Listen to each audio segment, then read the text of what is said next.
Yeah, yeah, yeah. Cleaning out my closet, it's time to let go. Negative energy, I don't need it no When more. tragedy becomes Cutting off the background ties that noise. were holding me. Welcome back to Unfiltered and Off Script. I'm your host, Jason Vaughn, and today we're talking about something that's been bothering me. When did the world become so comfortable watching people suffer? Not comfortable like people enjoy it. Most of us aren't sitting on the couch saying, you know what would complete this evening? A humanitarian crisis. I mean comfortable in the scarier way. We see something terrible, shake our heads for 7 seconds, type, "This is crazy," and keep scrolling until we reach a video of somebody seasoning macaroni with a power drill. A family gets separated. A child gets hurt. A war destroys another neighborhood. Human beings are loaded onto buses or planes, and our brains process it like another commercial between dance challenges. We've become fluent in tragedy, but strangely unfamiliar with compassion. Before anybody gets defensive, immigration policy isn't simple. A country has the right to manage its borders, make laws, investigate crimes, and decide who qualifies to remain. But having laws doesn't require losing your humanity. Enforcing a policy and enjoying somebody's pain aren't the same thing. We don't just debate policies anymore. We turn people into categories so we don't have to feel anything about them. Illegal, criminal, invader, alien. Once you reduce a person to one word, you don't have to picture the mother, father, child, school pickup, or the person waiting at home. You just pick a team. Social media rewards that. This is complicated and we should examine the facts. Gets 12 likes. Destroy them all. Gets 40,000 shares, a podcast deal, and somebody selling t-shirts by Friday. Look at deportations in the United States.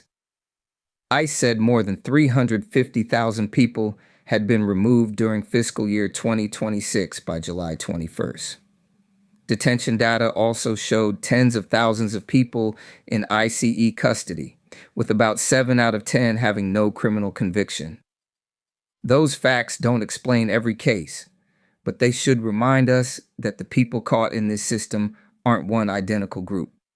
Some people hear a large deportation number and celebrate it like a basketball score. 300,000, 500,000, a million. But those aren't points. Those are lives. Every number has a name. Every removal can mean an empty chair at dinner, a child asking why dad hasn't called, or a neighbor quietly disappearing. Reuters reported that from January 2025 through mid-2026, ICE arrested more than 12,000 people after receiving information connected to sponsors and relatives of unaccompanied migrant children. The government says this helps identify unvetted sponsors and people with criminal histories. Critics say using a child welfare system as an enforcement pipeline can frighten safe relatives away from claiming children and lead to longer separations. Information sharing sounds like two workers forwarding a spreadsheet. But inside, it could be a mother who answered every question because she thought honesty was how she got her child back.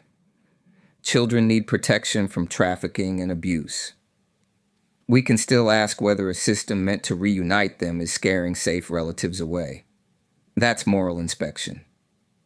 The Associated Press reported that a legal services contract for unaccompanied migrant children expired on July 31st, putting nearly 20,000 children at risk of losing access to legal help. Immigration law is complicated for trained adults. Imagine being a child, alone, traumatized, possibly unable to speak English well, and expected to defend your future in court. Some immigration courts have reportedly packed more than 100 cases into one day, with some hearings lasting only minutes. Miss one because you're confused, injured, or in the wrong courtroom, and the consequences can follow you for life. You can support immigration enforcement and still ask whether people receive due process. You can believe borders matter and still believe children matter. You can want laws followed without wanting suffering turned into entertainment. That should be easy middle ground, but apparently we paved over the middle and built a rage factory. The first disturbing story shocks you. The 10th makes you angry. The 100th becomes background noise. Eventually, you protect yourself by feeling less. That's understandable. Nobody can absorb every tragedy on earth before breakfast. You'd never leave the bed. You'd be under the covers whispering, "Humanity has lost its privileges," while ignoring 12 missed calls from work. But there's a difference between protecting your mental health and treating suffering like content. You don't have to carry every crisis, but you should recognize it, learn the facts, listen to affected people, reject dehumanizing language, vote, donate, volunteer, or correct a lie. Compassion doesn't always arrive with dramatic music and a cape. Sometimes it's saying, "Hold on, that person is still a person." Many of us only discover compassion when an issue reaches our address. We ignore layoffs until our badge stops working and medical debt until the hospital bill looks like they charged us for purchasing the building. Suddenly, everybody should wait for the full story. Empathy is supposed to happen before the emergency becomes personal. Now, this episode has been heavy. So let's visit the part of the news where humanity isn't terrifying, just deeply unserious. Reuters reported that an Australian woman gave birth to naturally conceived identical quadruplet girls, described as a 1 in 15 million occurrence. 4 identical babies at once. That's not a family update. That's a group project assigned by God. Imagine getting all 4 babies to sleep, then somebody sneezes. You don't even cry. You stare at the ceiling like, so this is how villains are created. And because the world needed an animal sports analyst, a Texas Longhorn has been picking football winners. A Longhorn. Let's not act like the cow is less qualified than half the people screaming predictions online. At least the Longhorn has never said, "This is a guaranteed lock," right before destroying everybody's parlay. There's also a goat named after Messi, clearing weeds near Argentina's team base. That goat has a famous name, a landscaping job, and access to professional athletes. He's doing better than many people from my graduating class. Meanwhile, a robot in Poland has reportedly been used to scare off wild boars. The future arrived, and instead of curing every disease, the robot is outside arguing with pigs. We spent billions developing technology so it could stand in a field and say, "Get away from the trash." And Joey Chestnut ate 66 hot dogs to win the Nathan's contest again. After hot dog number 15, you're not eating lunch. You're challenging your ancestors. Your stomach is filing a workplace complaint.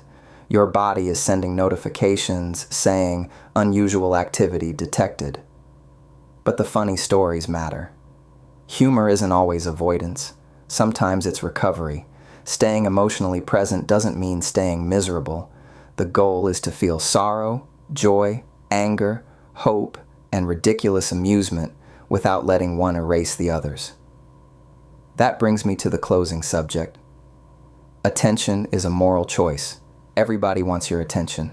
Politicians want it, advertisers want it, influencers want it, news networks want it. Your ex wants it at 1:17 in the morning after posting, "I'm finally at peace." No, you're not. Peace doesn't send you up with 3 question marks. What are you allowing your attention to turn you into? If your daily feed trains you to mock pain, assume the worst, celebrate humiliation, and treat every vulnerable person like an enemy, eventually that becomes your personality. Not because one video changed you, but because repetition trained you. The same way repeated tragedy makes us numb, repeated cruelty makes cruelty feel normal. So protect your mind, but don't harden your heart. Take breaks. laugh, call somebody you love. But when you return to the news, return as a person, not a spectator waiting for disaster to entertain you. Ask questions, check sources. A statistic can be accurate and still incomplete without the human story. Disagreement doesn't require dehumanization. Caring means refusing to become emotionally lazy. One day, you might be the person hoping the crowd sees more than a label. One day, your situation might be complicated. One day, your family might need mercy. One day, the internet might turn your worst moment into a 30-second clip and decide who you are before the video ends. The kind of world we create for strangers is eventually the world waiting for us. No, you can't fix everything. You can't absorb every tragedy. You can't rescue every family, stop every war, correct every lie, or wrestle every robot currently beefing with a wild boar. But you can refuse to become numb on purpose. You can keep your sense of humor without making suffering the joke. You can support accountability without celebrating cruelty. You can protect your peace without surrendering your compassion. Because the moment nothing shocks us, nothing moves us, and nobody matters unless they look like us, vote like us, pray like us, or come from where we come from. That isn't strength. That's spiritual exhaustion pretending to be toughness. Stay informed. Stay balanced. Stay capable of laughing. But most importantly, stay human. This is Jason Vaughn, and you've been listening to Unfiltered and Off Script. Until next time, protect your peace, but don't let peace become an excuse to ignore somebody else's pain. Until you know child, you never still fuel, there's a turning light. Watch me rise, watch me shine. I'ma pay you my power, it's finding my time. No will doubts, no more fear. All the grace in the future will never be true.